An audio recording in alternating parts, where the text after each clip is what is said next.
Good morning, everyone. It's nice to see you all. I realized that I hadn't done a post lately about staying positive. How did I deal with staying positive through the chaos of our life over the summer with everything going on with my sister? And it was not easy. And I've already talked a little bit about when I get overwhelmed and can't think straight. Moving my body is super helpful. Dakota, it's not playtime. She is running back and forth between the windows because I think she sees a squirrel, so hopefully she doesn't freak out. We'll see. So I've been thinking a lot about kind of what the first tactics were that I started to use, and some of them, well, pretty much all of them were discovered as we were going through this process. And the movement one was definitely one of the first ones. And the other one that was really big was taking stressors off of myself and only doing one thing at a time. And I kind of found that one out the hard way.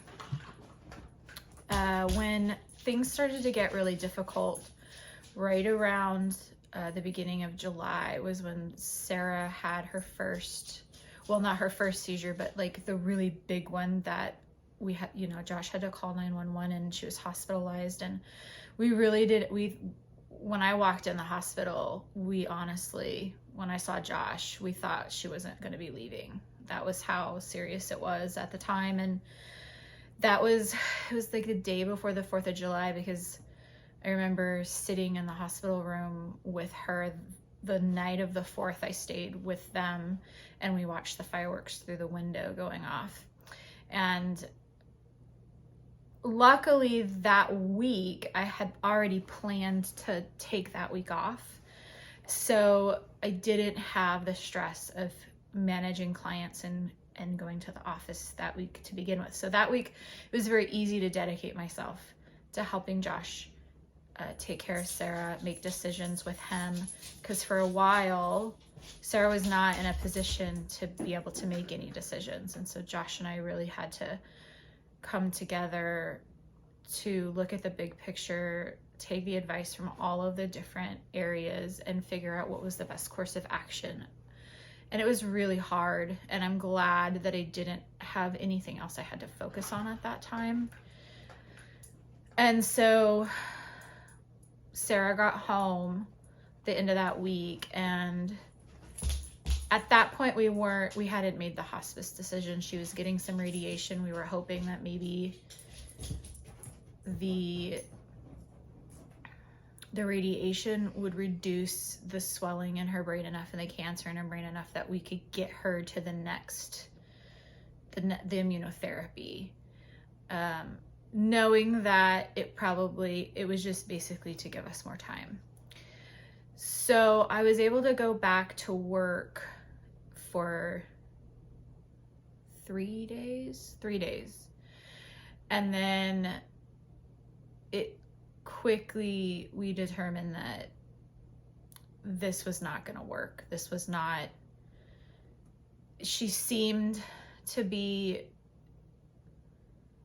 for a little bit, mentally coming back, but she wasn't eating. It was a struggle to get her to drink.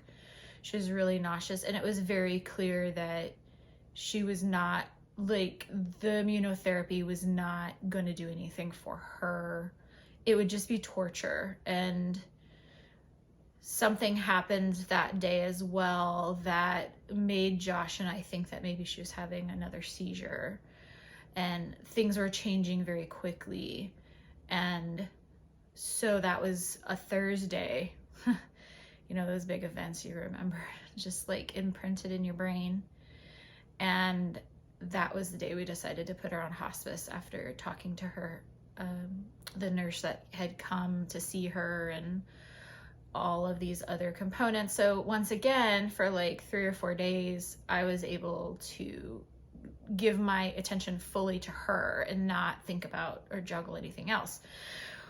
Well, and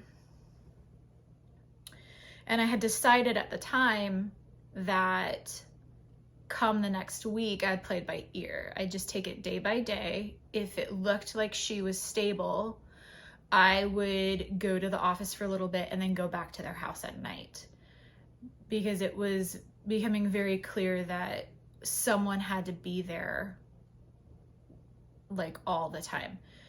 And Josh is a superhuman. Like, he is a superhero to me. He just carried us through so much. But that being said, we still had to take care of the kids. Sarah needed medication, and only a few of us could give her medication. There was the household things that had to happen. And so really, it was really needed for more than just Josh to be at the house. And so we all started gathering and trying to rotate and have somebody be there. And most of the time there's more than one person there at the time. But that Monday morning came around and I was laying in bed with her, and I didn't have to work until the evening. And there were some other things happening with my work that I was trying to work on the laptop with her next to me, and people kept coming and going, and I could not focus at all. I was holding my breath and I didn't realize it. I was getting anxious. My heart was pounding. Thinking about leaving her just sent me into a panic. And at some point, my mom came in to the room, and I don't remember what we said, but I started to tell her about how overwhelmed I was feeling.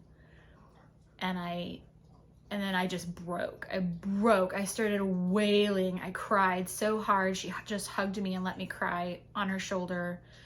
And then that was the light bulb moment of, I can't do more than take care of her right now. I cannot do more than one thing. So that was the decision was made.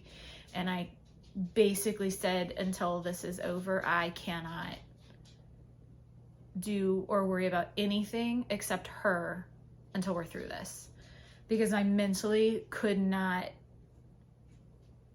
do that many things about that many things at once. And thank God my husband is an amazing human being and was like, you do what you have to do. Whatever you have to do, I am right here beside you, and we're going to be fine. We will make it work.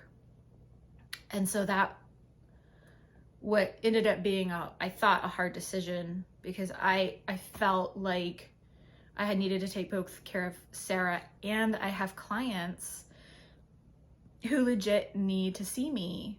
They have a lot of pain, and the thing that keeps their pain under control is regularly seeing me. So I was grappling with this guilt of who do I help? I have to help everybody. And it really ended up boiling down to is, actually, if I'm going to take care of Sarah, who is the priority, I have to take care of me. And that means I have to do one thing at a time.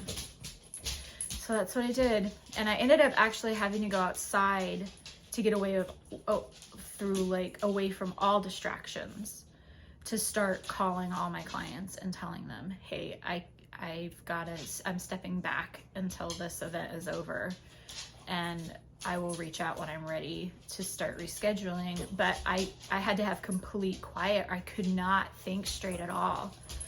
And especially also with the panic of the reality of this situation just changed from trying to get her, hey boys and girls, let's not wrestle right now. They always want to do this. Every time I'm trying to talk or like do something important, they want to wrestle around me. I think they're thinking like they want to be a part of the conversation, and that I'm like, the energy changes or something, and they just need to like, anyway. So that's how I realized that I had to do one thing at a time. And it's getting better. Right after Sarah passed,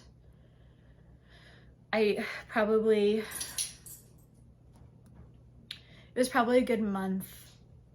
I mean, now we're virtually 2 months out. Yeah, I mean, September. Oh my gosh, we're like 2 months out. Huh. I'm realizing. But it's taken little baby steps of adding one more little thing at a time. At times I'll find if I go to do some work on the computer and someone else is talking or the TV is on, I quickly start to get overwhelmed, and I have to ask people and the boys in the house to please calm your voices. I just need 5 minutes of quiet in order to accomplish this, because my brain just cannot focus. It's getting much better now. In fact, I haven't had that happen in several weeks now. So it's slowly getting better, but yeah, it's amazing how much you learn about yourself when you go through this stuff. And it's not easy. And thank you for listening to that. I hope that's helpful and that some of you maybe can use that to figure that component out a little faster than I did. There they go, wrestling. And hopefully that's helpful for you. And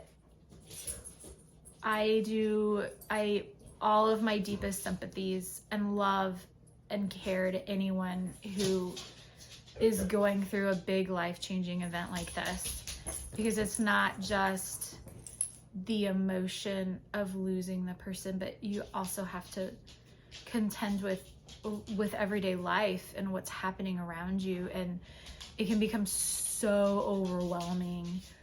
So yeah, just realize that it might help to focus on one thing at a time. And when I start to get overwhelmed now, I'm able to recognize that, and I can take a deep breath and say, okay, I'm going to focus on this thing first, and then I will go to this thing. Don't try to think of them at the same exact time or do those two things at the same time. Because I used to do that all the time. Being a preschool teacher, you had to be multitasking a gajillion things at once and making sure nobody was getting hurt or managing the classroom, and I can't do that anymore. I'm realizing I cannot. It makes me a little sad, but it's just the new reality that life is different now, and I'm a new person. So I'm gonna embrace it. I hope you guys have a wonderful day, and I will keep thinking of more things that I learned through this process that might be helpful for you, so that it maybe takes a little bit of burden off of you if you're going through something like this. So bye.